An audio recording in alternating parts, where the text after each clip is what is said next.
সুনামগঞ্জের দোয়ারাবাজার উপজেলা পরিষদ নির্বাচনের সম্ভাব্য চেয়ারম্যান পদপ্রার্থী জেলা আওয়ামী লীগের সহসভাপতি ও জেলা আইনজীবী সমিতির সাবেক সভাপতি অ্যাডভোকেট মোহাম্মদ চান মিয়া দিনব্যাপী গণসংযোগ করেছেন।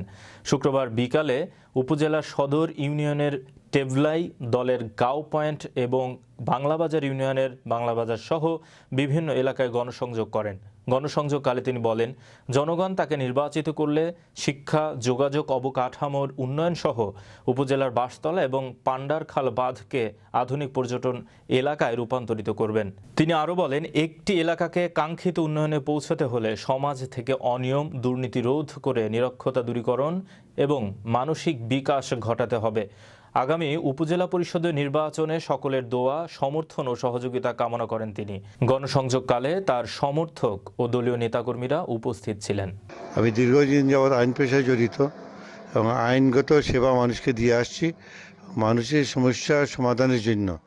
শুধু আইনগত সেবা নয়, মানুষের বিরোধগুলো যাতে আপসে নিষ্পত্তি হয়, বিকল্প উপায়ে নিষ্পত্তি করা যায়, সেইভাবে আমি বিভিন্ন সময় চেষ্টা করছি।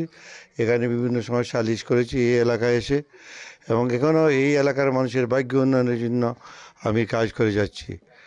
আমি যদি এখানে উপজেলা পরিষদের চেয়ারম্যান নির্বাচিত হই, তবে এখানে প্রাধান্য পাবে প্রথমেই যে আমাদের যে মৌলিক যে সমস্যা, শিক্ষার সমস্যা।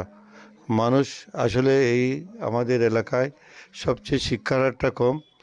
এখানে সর্বস্তরের মানুষ যাতে তার শিক্ষার অধিকারটা পায় এবং কোনো শিশু জ্বরে না পড়ে, শিক্ষার অধিকার থেকে বঞ্চিত নয়।